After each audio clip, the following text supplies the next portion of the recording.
Every marriage goes through seasons, just like life itself. But the most important thing is we being able to identify the seasons that we are in. Knowing the right season will help us into doing the right thing, into navigating that season in our marriages. So, overcoming or navigating seasons in our marriages, we have to begin with the right diagnosis. What worked yesterday might not work today, and what will work today may not work for tomorrow. So, our marriages sometimes might feel as if it is failing, not because we are not doing well. It is not because we are no longer in love, but it is simply because season happened to us. So, correct treatment begins with the correct diagnosis. Marriage has seasons and not mood. Sometimes it is not necessarily the village people who are behind it. When season happened to your marriage, the first step to peace is knowing which one you are in. And that is the reason why today I will be taking us on a journey on how to discover your season in marriage. My name is Helen, the set person of Marriage on the Rock and Singles with Purpose. Discovering your season in marriage simply means that you will honestly observe what God is doing right now. You are to carefully, honestly observe your marriage, the symptoms, the things that are happening, so that you can be able to discover, identify your season. Then with the right diagnosis, you will have the right medication, you will have the correct prescription. Then you will be able to navigate through your marriage, the seasons in your marriage peacefully, successfully, maintaining your peace, maintaining tranquility, maintaining God at the middle of your marriage, learning all that God wanted you to learn as per season. You grew physically, you will grow even spiritually deeper in your marriage. And it goes like this: during the spring season, the two of you are just trying to figure things out. Everything feels new and hopeful. You are learning habits, you are learning tones. During the spring season, love is growing, but also so is confusion. You might have little confusion. So let me say this to you now, that if you are asking, is this normal? I am here to congratulate you that you might be in your spring season. About the summer season, in this season, God is showing off. Everything is in order. Love is so warm. Teamwork is strong. Laughter comes easily. Affection flows. You look at each other and you think, oh, so this is what they call marriage. Now, let me summarize it this way: that if peace is loud and argument are short-lived, okay, enjoy your summer. But don't forget sunscreen prayer anyway. During your autumn season, you will notice the following, okay? Something is shifting. You are not fighting, but you are not as close as before. Life is busy. Children are there. Work is dragging you. The ministry is dragging you. Fatigue is setting. Conversation becomes functional. Have you eaten? No, does not concern your spouse most of the time. How is your soul? Might not be the topic sometimes. So if things feel different but not disastrous, okay, you don't feel as if the heaven is falling on you, but things are really different, not as it used to be before, you are in autumn. Don't panic, just prepare. What about the winter? Only God can explain this season. Communication feels like cold weather. In fact, nobody is talking anymore.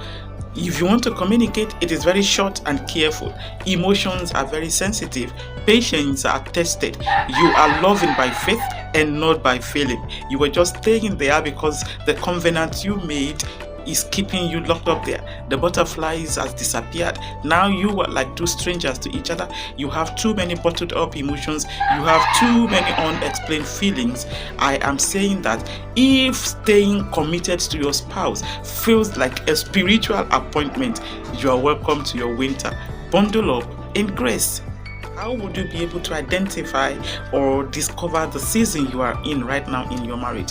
Let me begin like this. I just have some markers to help you with the discovery. Ask yourself, what about the emotional climate? Are you rebuilding? Are you resting? Are you growing? Or you are enduring? Is communication flowing easily? Check the spiritual temperature. Is God calling you to pray more? Or is God asking you to wait more? Do you fight more? Or simply you trust your husband or your wife quietly without any demonstration, or you're just cold there? The level of demand.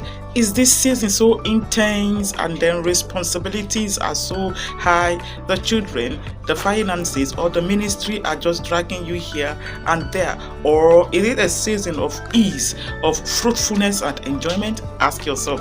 These are yardsticks. And then next, you can please check the nature of the conflicts you have been having recently. Are those conflicts about adjustment or about transition?